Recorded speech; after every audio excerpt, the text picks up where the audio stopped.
అందరికీ నమస్కారం. మన రాష్ట్రంలో పిల్లలు, విద్యార్థులు, యూత్ ఫ్రీగా government kids volleyball, cricket and ఇతర ఇండోర్ గేమ్స్ ఇవన్నీ ఎలా ఆడుకోవచ్చు. గత ప్రభుత్వం ఎన్నికల ముందు క్రీడా ప్రాంగణాలే ప్రతి మున్సిపాలిటీలో, కార్పొరేషన్లో, మండలంలో, గ్రామ పంచాయతీల్లో గ్రౌండ్స్ ఐడెంటిఫై చేసి ఒక నేమ్ బోర్డు మాత్రమే పెట్టారు. మీరు కూడా చూసే ఉంటారు. శాసనసభ ఎన్నికలకి కొన్ని రోజుల ముందు యూత్ ఓట్ల కోసం ఏమో కానీ ప్రతి మున్సిపాలిటీ, మండలానికి, గ్రామ పంచాయతీలకు ఇచ్చారు. ఎలాంటి గైడ్లైన్స్ ఇవ్వక తర్వాత ఎలక్షన్ కూడా వచ్చి వాటిని పక్కా పెట్టారు. తర్వాత ప్రభుత్వం మారింది. కొన్ని చోట్ల గత ప్రభుత్వం పార్టీ ఉన్న కౌన్సిలర్లు, కార్పొరేటర్లు, చైర్మన్లు, మేయర్లు వాళ్ళ పార్టీ యూత్ వాళ్ళకి ఇష్టం వచ్చినట్టు పంచారు. చాలా చోట్ల పక్కగా అలానే ఉంచారు. సో ఈ క్రికెట్, వాలీబాల్ కిట్స్తో అందరు యూత్ ఇలా ఆడుకోవచ్చు. ఎందుకంటే గత ప్రభుత్వం ఈ కిట్స్ని వారి పార్టీ నాయకుల డబ్బులతో వాటిని కొనలేదు కదా. అలాగే ప్రభుత్వం ఏ పథకం ఇచ్చినా నా పార్టీ వాడు, నా అంచాడు అని వాళ్ళకి ఇవ్వడం ఎంతవరకు కరెక్టో మీరే ఆలోచించండి. మీ కామెంట్ చెప్పండి. అందుకే మనం వ్యవస్థ వారాలని ఇంతలా ప్రయత్నం చేస్తున్నాను.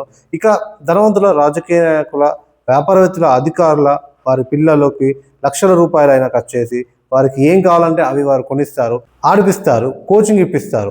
వారి పిల్లలు చదివే కార్పొరేట్ స్కూల్లో లక్షల రూపాయల ఫీజులు ఉంటాయి. కాబట్టి ఆ స్కూల్లో పెద్ద పెద్ద గ్రౌండ్లు కూడా ఉంటాయి. కానీ పేద మధ్య తరగతి కుటుంబాలు వారి పిల్లలకి పెద్ద పెద్ద స్కూల్లో లక్షలు పెట్టి చదివించలేవు. చాలా మందికి ప్రభుత్వ స్కూళ్ళ మీద నమ్మకం లేక పట్టించుకోరని, సరిగ్గా చదువు చెప్పరని, డిసిప్లిన్ చెప్పరని తక్కువ ఫీజుల్లో ఉండే ప్రైవేట్ స్కూళ్ళలో పంపుతున్నారు.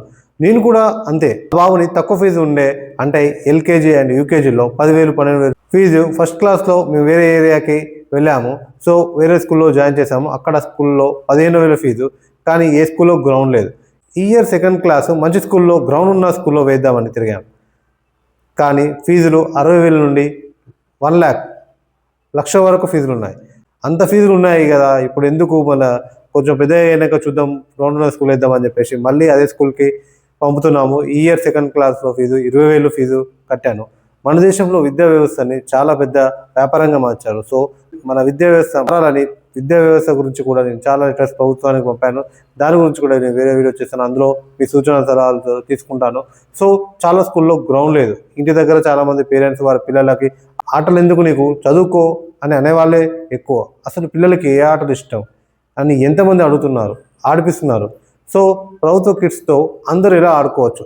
నా ఆలోచన ఏంటంటే, ఎలాగో గత ప్రభుత్వం క్రీడా ప్రాంగణాలని గ్రౌండ్లోకి బోర్డులు పెట్టారు కదా. సో ప్రతి మున్సిపాలిటీ, మండలాల్లో వాటిని పూర్తిస్థాయిలో అభివృద్ధి చేసి, అంటే cricket court, volleyball court, football court, kabaddi, kho kho కోర్టులు, ఇంకా ఇండోర్ గేమ్స్ ఆడడానికి కూడా షెడ్స్ ఏర్పాటు చేసి వేరు వేరు స్కూళ్ళ పిల్లలకి కాంపిటీషన్లా పెట్టి స్వతంత్ర దినోత్సవం రోజు, రిపబ్లిక్ డే రోజు ప్రైజులు ఇవ్వడం, స్కూల్ గ్రౌండ్ లేని ప్రతి స్కూల్, కాలేజ్ పిల్లలు ఆడుకునే విధంగా ప్రతిరోజు ఒక్కొక్క ప్రైవేట్ స్కూల్, కాలేజ్ పిల్లలు ఆడుకునే విధంగా ఒక సిస్టమ్ని ఏర్పాటు చేయడం వల్ల ఆటల మీద కూడా పిల్లలకి చిన్నప్పటి నుండి ఇంట్రెస్ట్ పెరిగి ఫిట్నెస్ కూడా పెరుగుతుంది కదా. అందులో నుండి ప్రతిభావంతులు బయటికి వస్తారుగా.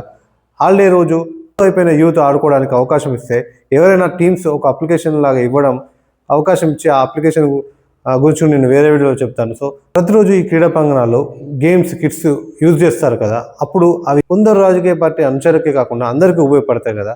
ఎందుకంటే ఆటల్లో భవిష్యత్తు లేదని, ఆటల్లో డబ్బు, ఉద్యోగ అవకాశాలు రావు అని చాలా స్కూళ్ళలో ఉపాధ్యాయులు, తల్లిదండ్రులు వారి పిల్లల్ని ఆటల్లో వారి నైపుణ్యాలను ఇంప్రూవ్ చేయడం లేదు. అసలు ఆటలనే ఆడిపించడం లేదు. 90% స్కూళ్ళకి గ్రౌండ్సే లేవు. చాలామంది తల్లిదండ్రులు ఆటల వల్ల వారి పిల్లల్లో ఫ్యూచర్ ఉండదు అని, వారికి చదువుకోవడం ఇష్టం లేకపోయినా, ఉద్యోగం చేయడంలో ఇంట్రెస్ట్ ఉన్నా లేకపోయినా బట్టి అయినా చదువుకోవాలని, ఏదో రకంగా ఒక జాబు, గవర్నమెంట్ జాబ్ కాకపోతే ప్రైవేట్ జాబ్ అయినా ఏదో ఒక ఉద్యోగం చేయాలని, ఉద్యోగం లేకపోయినా ఏదైనా పని చేసి ఏదో ఒక బిజినెస్ అని చేయాలని, అంతే అక్కడ వరకే ఆలోచిస్తున్నారు. ఇలా చేయడం వల్ల కొందరు విద్యార్థులు చదువు ఇష్టం లేక సూసైడ్ కూడా చేసుకుంటున్నారు. ఈ క్రీడల్ని పట్టించుకోకపోవడం వల్లే కదా మన భారతదేశంలో 154 కోట్లపై ఉన్న జనాభా ఉన్న ఒలింపిక్స్లో ఒక బంగారు పథకం సాధించడానికి ఎంతో కష్టపడుతున్నాం. కాబట్టి ప్రభుత్వం చిన్న వయసులోనే పిల్లలకి ఉన్న నైపుణ్యాలను మెరుగుపరచడానికి మన వ్యవస్థను మార్చి అన్ని స్కూల్లో, కాలేజీల్లో ఆటల గురించి పలు ఇన్స్ట్రక్షన్స్ ఇచ్చి వాళ్ళకి జిల్లా స్థాయిలో, రాష్ట్ర స్థాయిలో కష్టపడి పథకాలు సాధించే వారికి నెలవారీ గౌరవ వేతనం ఇస్తే చాలా మంది తండ్రుల్లో కూడా మార్పు వస్తుంది. ఒలింపిక్స్లో కూడా మన వివిధ ఆటల్లో బంగారు పథకం సాధించడానికి ఒక వేదిక నిర్మిస్తే భవిష్యత్తులో మనకి చాలా బంగారు పథకాలు పొందడానికి అవకాశం ఉంటుంది. ఇది నా ఆలోచన. సో ఈ టాపిక్ గురించి మీ ఆలోచనలు, మీ సలహాలు, సూచనలు కామెంట్ చేయండి. మన వ్యవస్థ మారాలని ప్రయత్నించే నాకు సపోర్ట్ చేస్తారని, మన అవినీతి వ్యవస్థ మారాలని, మన దేశం అభివృద్ధి చెందాలి, మన రాష్ట్రం అభివృద్ధి చెందాలి, మన రాష్ట్రం మన దేశంలో మోస్తాను ఉండాలి, మన దేశం ప్రపంచంలో మోస్తాను ఉండాలి. అందుకు మనవంతు ప్రయత్నాలు మనం చేయాలని కోరుకుంటూ జై తెలంగాణ, జై భారత్, జై హింద్.